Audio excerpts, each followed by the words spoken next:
নমস্কার, আদিশাই মোটিভেশন চ্যানেলের আরেকটা নতুন ভিডিওতে আপনাদের সবাইকে স্বাগত। আজ আপনাদের কোনো কিছুর মাধ্যমেই মোটিভেট করব না, আজ একটু অন্য স্বাদের কথা বলবো আপনাদের সাথে। চলুন শুরু করা যাক আজকের ভিডিও। ভারত পাকিস্তানকে উচিত শিক্ষা দেওয়ার পর অনেকেই ভাবছেন যে পাকিস্তান ভেঙে বাংলাদেশের মতন নতুন কোনো দেশ বোধহয় আত্মপ্রকাশ করতে চলেছে, যার নাম বালোচিস্তান। বাংলাদেশ কি পাকিস্তান ছিল? বাংলাদেশ ভারতীয় সভ্যতার অংশই ছিল, সেরকমই বালোচিস্তানও পাকিস্তান ছিল না। বাংলাদেশে পবিত্র ভূমির ধারণা গজাল মেরে গোঁজানোর চেষ্টা যেমন জিওপলিটিক্যাল দ্বন্দ্ব নয়, সভ্যতার দ্বন্দ্ব, বালোচিস্তানে পাকিস্তান হয়ে যাওয়াও একই রকম সভ্যতার দ্বন্দ্ব। বালুচিস্তান কখনোই পাকিস্তান নামক আইডিয়ার সঙ্গে খাপ খায় না। পাকিস্তানের জন্ম হওয়ার আগেও বালুচিস্তান ছিল। 1666 সালে মুঘল সাম্রাজ্যবাদের বিস্তার থেকে রক্ষা পেতে গঠিত হয় খানেট অফ কালাত। এই ভূমির নিজস্ব সেনাবাহিনী থেকে সংবিধান সবই ছিল, আর ছিল ব্রিটিশদের সঙ্গে চুক্তি। 1876 সালের চুক্তি মোতাবেক এই ভূমি ছিল স্বাধীন সার্বভৌম দেশ, যারা ব্রিটিশদের বন্ধু কিন্তু উপনিবেশ নয়। ব্রিটিশরা যেভাবে গোর্খা জনজাতিদের ব্যবহার করত সেনাবাহিনীতে, একইভাবে জাবুলিস্তানের উত্তরসূরি যুদ্ধবাজ খানেট অফ কালাতের যুদ্ধবাজ জনজাতিকে ব্যবহার করত। নেপাল যেরকম উপনিবেশ হয়নি, ঠিক সেভাবেই বালোচিস্তানও ব্রিটিশদের উপনিবেশ হয়নি। ভারতকে দ্বিখণ্ডিত করার নকশা যখন তৈরি হয়ে গেছে, তখন কালাতের খানদের সঙ্গে তৎকালীন কালাতের আইনি উপদেষ্টা জিন্নার একটা চুক্তি হয়, যাতে কালাতের স্বাধীনতা স্বীকৃতি পায়। ভারতবর্ষের সঙ্গে একই দিনে 15ই আগস্টে বালুচিস্তান নিজের স্বাধীনতা ঘোষণা করে। কিন্তু যে দেশের জন্মই বিশ্বাসঘাতকতা, অন্যায় উদ্দেশ্য আর অপরাধমূলক কাজের মাধ্যমে তারা কবেই বা কথা রেখেছে।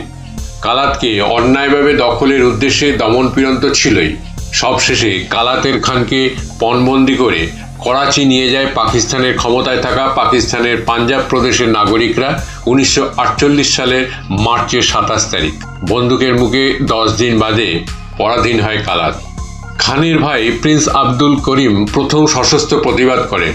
কোরআনের শপথ নিয়ে পাকিস্তান তাকে ক্ষমা করার কথা বললে তিনি আত্মসমর্পণ করেন, কিন্তু তাকে বন্দি করে রাখা হয়। বালোচরা এই ঘটনাকে বলেন প্রথম বিশ্বাসঘাতকতা। এর পরের বিশ্বাসঘাতকতা ওয়ান ইউনিট পলিসি। পশ্চিম পাকিস্তানের 4টে প্রভিন্সকে একসঙ্গে করে বালোচদের আলাদা সাংস্কৃতিক পরিচয়কে অস্বীকার করা হয়। তারপরে চালু হয় সেনা শাসন। এর বিরুদ্ধে 80 বালোচ নেতা নওয়াজ নওরোজ খান বিদ্রোহ ঘোষণা করেন। পাহাড় থেকে গেরিলা যুদ্ধ চালায় তার বাহিনী। তাকেও কোরআনের শপথ নিয়ে ক্ষমা করার আশ্বাস দিলে তিনি আত্মসমর্পণ করেন। আবারও বিশ্বাসঘাতকতা করে 7 সন্তানসহ মৃত্যু উপহার দেওয়া হয় বালুচিস্তানের মাটিকে। 1973 সালে জুলফিকার আলী ভুট্টো বালোচ ন্যাশনালিস্ট পার্টিকে নিষিদ্ধ ঘোষণা করে সেনাবাহিনী দিয়ে ভয়ানক দমনপীড়ন চালায়। বহু বালোচ সাংবাদিক, ছাত্র, মানবাধিকার কর্মী জাস্ট ভ্যানিশ হয়ে যায়। এরপরেই আসে সবচেয়ে বড় বিশ্বাসঘাতকতা। বালোচ ভূমিতে গদর বন্দর আর সিপেকের নামে স্রেফ চীনকে যথেচ্ছাচারের সুযোগ দেয় পাকিস্তান।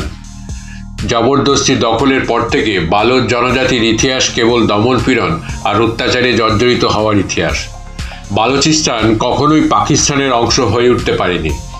এর প্রাকৃতিক সম্পদ মানে প্রাকৃতিক গ্যাস, সোনা, তামা সবই নিয়ে চলে যায় পাকিস্তান আর চীন।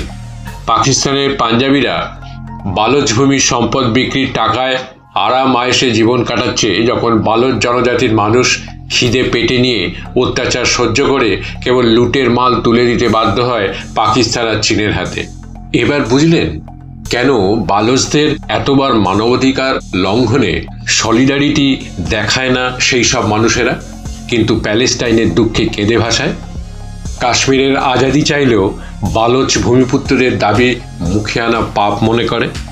বালোচ ভূমিপুত্রদের সঙ্গে বিনা আলোচনায় চীনকে দেওয়ার পরে আসরে প্রবেশ করে বিএলএ, বালোচ লিবারেশন আর্মি। বহু রক্তক্ষয়ী সংগ্রামের পর যারা বর্তমানে স্বাধীনতা ঘোষণা করেছে, এখন ভারতের এই ঘটনায় কি বলে প্রশ্ন উঠছে মনে। বালুচিস্তান আসলে ভারতীয় সভ্যতার উত্তরাধিকারী। বালুচিস্তানই বহন করে ভারতের গান্ধারের সভ্যতার স্মৃতি। হরপ্পার মেহেরগড় সভ্যতার ভূমি বালুচিস্তান, বৈদিক শক্তিপীঠ হিংলাজ মায়ের ভূমিও এটাই।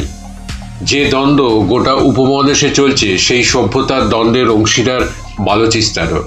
বালুচরা বহু যুগ ধরে হিংলাজ মায়ের দ্বার রক্ষক।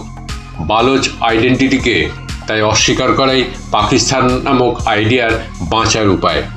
সিন্ধু সভ্যতাকে মরুভূমির আইডিয়া গেলানোর পথের কাঁটা বালুচিস্তান। পৃথিবী এই সত্য জানতে পারেনি। ভারতবাসীর উচিত সেই সত্য বাইরে নিয়ে আসায় বালোচদের সঙ্গে একযোগে কাজ করা, কারণ আজকের পৃথিবীতে পাকিস্তান নামক আইডিয়া বেমানান। যদি ভিডিওটা ভালো লেগে থাকে তাহলে চ্যানেলটিকে সাবস্ক্রাইব করে পাশে থাকা বেল আইকনটিকে প্রেস করে দেবেন, যাতে পরবর্তী ভিডিও দিলে সাথে সাথে তার নোটিফিকেশনটি আপনাদের কাছে পৌঁছে যায়। লাইক করবেন, কমেন্টস করবেন, ভালো লাগলে শেয়ার করবেন, পাশে থাকবেন। ধন্যবাদ, নমস্কার।